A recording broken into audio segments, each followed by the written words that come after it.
Hello नमस्ते, यहाँहरू हेर्दै हुन्छ लाइभ डिस्कस युट्युब च्यानल र म सधैँ झै पासाङ पाखरिन आज पनि उपस्थित भएको छु नयाँ भिडियो लिएर।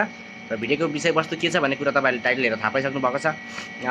मेरो चाहिँ सधैँ यस्तै हुन्छ बेला चाहिँ है भिडियो बनाउने चाहिँ ड्युटीबाट आउने, खानासाना बनाउने, खाने, नुहाइ गर्ने, यताउति गर्दा यही हो टाइम होइन, सधैँको गुड इभिनिङ नै हुन्छ मेरो। र मनैबाट सबै सम्पूर्ण भ्युवर्सहरूलाई है थ्याङ्क यू सो मच, मलाई सब्सक्राइब गरिदिनु भएकोमा हजुरहरूलाई है धेरै धेरै धन्यवाद। र भिडियोमा हेरेर भिडियोमा लाइक कमेन्ट सेयर गरिदिनु होला धेरै धेरै, र सब्सक्राइब अझै बढाइदिनु होला भन्ने आशा छ। साथ सपोर्टको जरुरी छ। यति भन्दै यो मिठो बाणीसँग आजको सुरुवात गरौँ भिडियोलाई।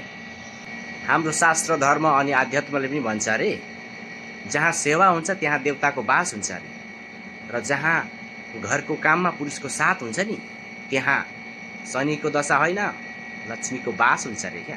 त्यसो भन्दै आजको विषयवस्तुतर्फ सुरुवात गरौँ।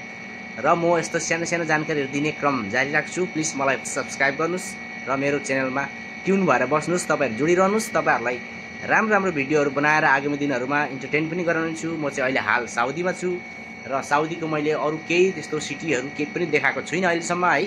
र म तपाईँहरूलाई सबै देखाउने छु होइन। मेरो काम गर्ने एरियादेखि लिएर म हरेकको एउटा एउटा भिडियो राम्रोसँगले बनाएर तपाईँहरूलाई देखाउने छु र सिटी एरियाहरू पनि देखाउँछु र मेरो यो वरिपरिको क्षेत्रहरू पनि देखाउने छु। तर त्यसको लागि तपाईँले मलाई सब्सक्राइब गर्नुपर्ने हुन्छ र मलाई मेरो भिडियोलाई पुरा वाच गरिदिनु पर्ने हुन्छ, जसले गर्दा मलाई पनि हल्का यस्तो हुन्छ होइन, अलिकति बुझ्नु भयो नि तपाईँले। र आजको विषयवस्तुतर्फ सुरुवात गरौँ। तपाईँहरू कतिलाई थाहा छ कतिलाई थाहा छैन होइन। जेनजी भनेको अहिले एकदम चलेको ट्रेन्ड है। जेनजी ट्रेन्ड भनेको अब अमेरिकादेखिको सुरुवात होइन।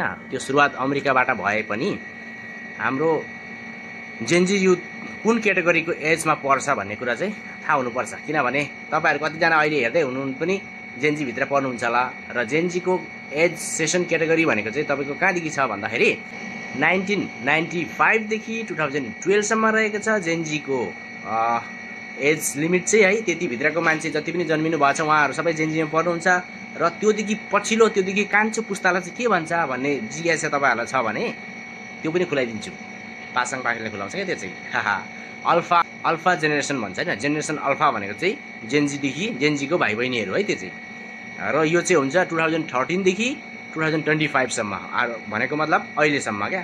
2013देखि 2025 अहिलेसम्म चाहिँ जति पनि भाइ बहिनी जन्मिएका छन् उनीहरू चाहिँ अल्फा जेनेरेसनमा पर्यो।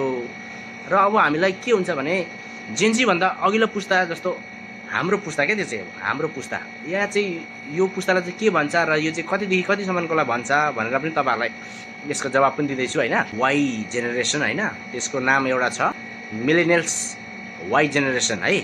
यो चाहिँ हाम्रो जेनेरेसन हो र हाम्रो जेनेरेसनलाई हामीले प्राथमिकता दिनैपर्छ। मिलेनियल्स अर्थात् वाइ जेनेरेसन। र यो वाइ जेनेरेसनमा चाहिँ कति सालदेखि कति सालसम्मको बिचको जन्मिएको मान्छेहरू पर्छन् भन्दाखेरि हामी त्यसमा पर्छौँ होइन। भाग्यमान ठान्छौँ हामी वाइ जेनेरेसनमा छौँ। मिलेनियल्स भन्छ त्यसलाई, त्यसको सर्ट फर्म सर्ट नाम। 1980देखि 1994सम्म 1980देखि 1994सम्मको जुन जेनेरेसनमा जन्म भएको मान्छेहरू त्योलाई भनिन्छ वाइ जेनेरेसन है। र त्योभन्दा अघिल्लो पुस्ता अझै जस्तो हाम्रो बाबाहरूको पुस्ता एक्स जेनेरेसन भन्छ, एक्स जेनेरेसन है। र यो एक्स जेनेरेसनमा चाहिँ यसको क्याटेगोराइज गरेर यसको चाहिँ कतिदेखि कतिसम्मको मान्छेलाई एक्स जेनेरेसनमा चाहिँ तपाईँको 1965देखि 1979 याद राख्नुहोस् है। 1965देखि 1979 एक्स जेनेरेसन भयो, यानि कि हाम्रो बाबाहरूको जेनेरेसन भयो। अनि वाइ जेनेरेसन आयो जसलाई मिलेनियल्स पनि भन्छ होइन। हाम्रो जेनेरेसन त्यो चाहिँ सुरुवात हुन्छ तपाईँको 1980देखि 1994सम्म जुन चाहिँ हाम्रो जेनेरेसन हो क्या त्यो चाहिँ वाइ जेनेरेसन। र त्यस पछाडि आउँछ जेड जेनेरेसन क्या, जसलाई अहिले जेनजी पनि भन्छौँ नि हामी।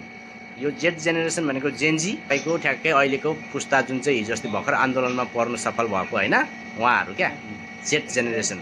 अब हामी त जेड भनेर प्रोनाउन्सिएट गर्छौँ, तर यो जेडलाई अमेरिकन ल्याङ्ग्वेज अमेरिकन इङ्ग्लिसमा चाहिँ तपाईँको जी भन्छ क्या, जी।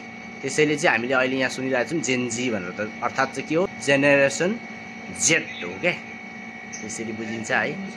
र यति भन्दै आजको यो भिडियोलाई यहीँ अन्त्य गर्न चाहन्छु। हजुरको साथ सपोर्टको एकदमै जरुरी छ, माया गरिदिनु होला। अन्तिमसम्म हेरिदिनु भएकोमा धेरै धेरै धन्यवाद। जय नेपाल, राधे राधे।